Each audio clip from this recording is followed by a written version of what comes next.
YCP MP చేయించిన సర్వేలో తెలుగుదేశం జనసేనకి మాత్రమే గెలిచే అవకాశాలు ఎక్కువ ఉన్నాయి. వైసీపీకి కనీసం 30 సీట్లు వచ్చే అవకాశం కూడా లేదని తెలుస్తుంది. సో ఇందులో ఎంతవరకు వాస్తవం ఉందో ఈ అంశాన్ని చర్చించడానికి మనతో పాటు ఉన్నారు ప్రముఖ సీనియర్ జర్నలిస్ట్ దుర్గా కుమార్ గారు. నమస్కారం సార్. నమస్కారం సిరి, మన వీక్షకులకు కూడా. సార్, ఇప్పుడున్న పరిస్థితులలో చూస్తుంటే వైసీపీకి చెందిన ఎంపీ RRR, సో ఈయన చేయించిన సర్వేలో తెలుగుదేశం జనసేన కూటమికి 130 నుంచి 140 స్థానాలు వచ్చే అవకాశం ఉంది, వైసీపీకి అసలు 30 స్థానాలు కూడా వచ్చే అవకాశం లేదని చెప్పేసి తను ఒక సర్వే చేయించారని తెలుస్తుంది. ఇందులో అసలు ఎంతవరకు వాస్తవం ఉంది సార్? అంటే ప్రజల్లో వ్యతిరేకత ఉన్న మాట అయితే, తీవ్ర వ్యతిరేకత ఉన్న మాట అయితే వాస్తవం. ఇప్పుడు ముంజేతి కంకణానికి అర్థం ఎందుకని ప్రజల్లో వస్తున్న అన్ని వర్గాల్లోనూ వ్యతిరేకత వ్యక్తమవుతుంది. సొంత నియోజకవర్గాల్లో ఉన్న సొంత పార్టీ శాసనసభ్యులే ఎదురు తిరుగుతున్నారు. ఎందుకంటే పరిస్థితులు బాగాలేవు, గెలుపు అవకాశాలు తక్కువగా ఉన్నాయి, ఓటమి తలుపు తట్టి చెబుతుంది, ఇక మీరు పోటీ చేసినా గెలవరని. ఈ పరిస్థితుల్లో కొందరు అసలు ఇంట్రెస్ట్ కూడా చూపించట్లేదు. కాబట్టి దీనికి రఘురామకృష్ణరాజు గారి సర్వే రెండు కూడా మన రిలేట్ అవుతున్నాయి. అంటే కలుస్తుంది. ఇక్కడ ప్రజల్లో ఉన్న స్పందన, ఆయన సర్వే ఫలితాలు కూడా ఒకే విధంగా చూపిస్తున్నాయి. కాబట్టి ఇందులో పెద్ద అసాధారణంగా ఉన్న పరిస్థితులు, దీంట్లో అసత్యాలు ఏం కనపట్టల్లా. ఆయన వైఎస్ఆర్సీపీ పార్టీ తరపున ఉన్నా కూడా అసలు 3.5 సంవత్సరాలుగా ఆయన నియోజకవర్గంకి రాకుండా వాళ్ళ పార్టీయే బెదిరిస్తుంది. అరెస్ట్ చేయించి ఆయన మీద 3rd డిగ్రీ కూడా ప్రయోగించారు సొంత సిఐడితో. అసలు ఇంతవరకు దేశంలో ఎవరికి జరగల. కానీ మొన్న ఆయన కోర్టు ఆర్డర్ ద్వారా నియోజకవర్గంలోకి వచ్చారు. ఈయన్ని ఎవరు కూడా అరెస్ట్ చేయొద్దు, ఆయన మీద ఎటువంటి దౌర్జన్యాలు జరిగినా కూడా ప్రభుత్వం చర్యలు తీసుకోవాలి అని.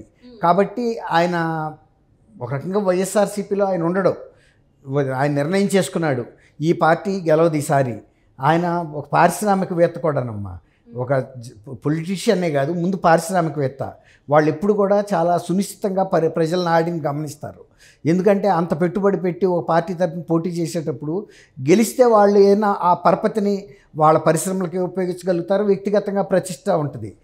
అంతేగాని ఇప్పుడు వైఎస్ఆర్సీపీ ఓడిపోతున్న టైంలో ఆయన ఒక 100 కోట్లు 150 కోట్లు ఖర్చు పెట్టుకుని ఎంపీగా పోటీ చేయడు కదా.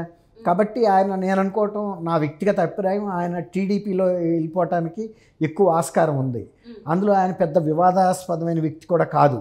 కాబట్టి సహజంగా టీడీపీ కూడా ఇలాంటి వాళ్ళని చేర్చుకుంటుంది, కానీ వివాదాల్లో ఉన్న వ్యక్తులను చేర్చుకోవటం వలన ప్రజా వ్యతిరేకత ఎదుర్కోవాల్సి వస్తాయి.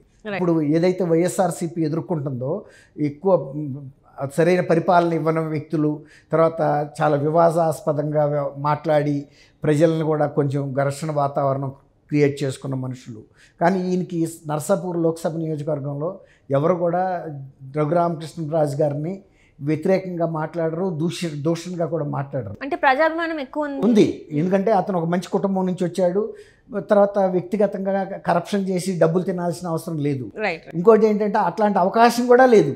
ఎందుకంటే అన్ని నియోజకవర్గాల నుంచి అన్ని దారులు ప్యాలెస్కే ఉన్నాయి, రాజధానిలో ఉన్న ప్యాలెస్కే. కాబట్టి ఈయనకు వచ్చే అవకాశం లేదు. ప్రజలతో కూడా ఈయన డబ్బులు తిన్నాడు అనిపించుకోవటం ఆయనకి ఇష్టం లేదు. ఎందుకంటే ఆయనకు ఉండాల్సినంత డబ్బు ఉంది, దాంతో ఆయన తృప్తి పడిపోయాడు. డబ్బులు ఉన్న వాళ్ళందరూ తృప్తి పడరు. కొన్ని లక్ష కోట్ల మంది, 2 లక్షల కోట్లు ఉన్న వ్యక్తులు కూడా మళ్ళీ కూడా సంపాదించే పని మీదే ఉంటారు.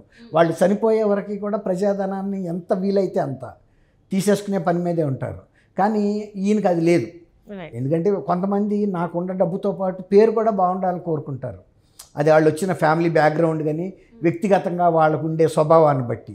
కొంతమందికి ప్రజల్లో ఎవరన్నా అనుకొని మనకు డబ్బులు వస్తే చాలు, నా ముఖాన్ని ఊసినా పర్వాలేదు, పేడతో కొట్టినా కూడా పర్వాలేదు అనుకునే వ్యక్తులు కూడా ఉంటారు.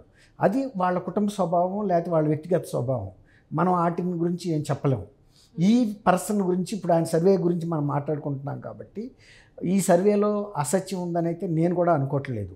మనం కూడా చాలామంది మనకు అక్కడి నుంచి వస్తున్న సమాచారాన్ని బట్టి వివిధ వర్గాలు, మన సజ్జల రామకృష్ణారెడ్డి గారు అంగన్వాడీ వాళ్ళు వ్యతిరేకమైతే మాకేమన్నా పోద్దా, 4 కోట్ల జనాభాలో ఆఫ్టర్ ఆల్ వాళ్ళు 1 లక్ష అని, ఒక్కొక్క లక్ష అందరితోనూ తగాదాలు పెట్టుకుంటే వాళ్ళ కుటుంబాలు ఉంటాయి కదా, వాళ్ళ అభిమానులు ఉంటారు, ఆత్మీయులు ఉంటారు.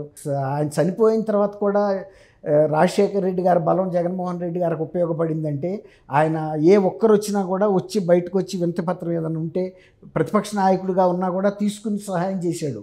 అట్లా ప్రతి వాళ్ళకి చేయబట్టే పరపతి పెరిగి ఆ పరపతి అభిమానం రూపంలో జగన్మోహన్ రెడ్డి గారికి పనిచేసింది. ఎప్పుడైతే విజయమ్మ గారు షర్మిల గారు వచ్చి మా బిడ్డని అన్నని గెలిపించమని అడిగారో వీళ్ళు రాజశేఖర రెడ్డి గారి బిడ్డ భార్య. అటువంటి పరపతి ఉంటే ఎక్కడైనా మనకు మంచి జరుగుతుంది.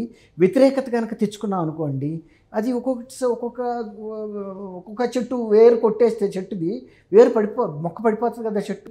అదే కనుక చెట్టు కొత్త వేళ్ళు వేసుకుంటే బలపడుతుంది. అట్లా ఒక మహావృక్షంలాగా పెరిగిపోయాడు ఆయన.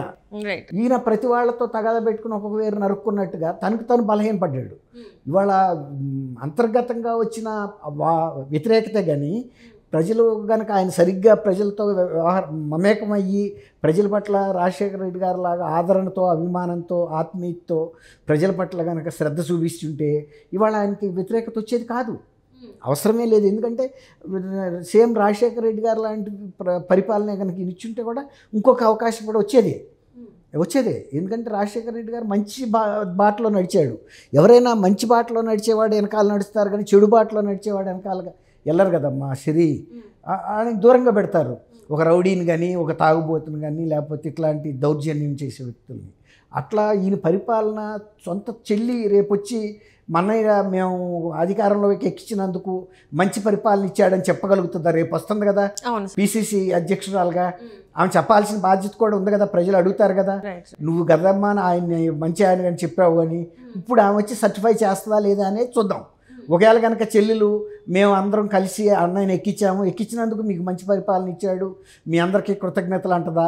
లేదు, మా మాటలు నమ్మి మీరు కూడా అవస్థపడ్డారు మాతో పాటు, మీరే కాదు మా కుటుంబం అవస్థపడింది, నా తల్లి అవస్థపడింది, మా బంధువులు అవస్థపడ్డారు, మా బాబాయిని కోల్పోయాము, ఇవన్నీ చెబుతుందా? ఇవన్నీ దీని మీద ఆధారపడి ఉంటుంది. కాబట్టి ఇప్పుడు ఆయన మంచి పరిపాలన కనుక ఉంటే ఆయన గెలిచేవాడే. సర్వేలు కూడా అవే చూపించాయి. ఇప్పుడు మన ముఖం ఒక రకంగా ఉంటే అద్దం ఒక రకంగా చూపిస్తుంది కదా. మన ముఖం బాగున్నప్పుడు అద్దం కూడా తప్పు చూపిస్తుంది, ముఖం బాగాలేదని. బాగుంటే బాగుందని చూపిస్తుంది. అట్లాంటి సర్వేని మనం తప్పు పట్టలేము. ఒక 10 సీట్లు 5 సీట్లు అటో ఇటో రావచ్చు, కానీ తెలుగుదేశం గెలుపు అనేది అయితే ఆయన చెప్పిన సర్వే అదే జరుగుతుందని చాలామంది చెబుతున్నారు. ఆంధ్రప్రదేశ్లో పత్రికలు అయ్యే రాస్తున్నాయి, మీడియాలో వస్తుంది. సొంత పార్టీ వైఎస్ఆర్సీపీ నాయకులు కూడా ఒప్పుకుంటున్నారు ప్రైవేట్గా, ఆ పార్టీ గెలుస్తుంది, మా పార్టీ గెలవద్దని.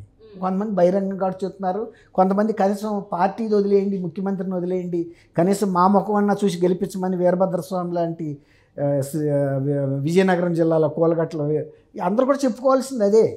పార్టీ మీద వ్యతిరేకత ఉన్నప్పుడు కనీసం వ్యక్తిగతంగా అన్న మమ్మల్ని చూడమంటారు.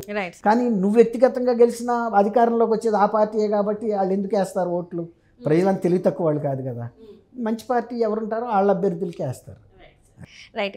Thank you so much sir. Thank you అమ్మ సిరి, మన వీక్షకులకు కూడా.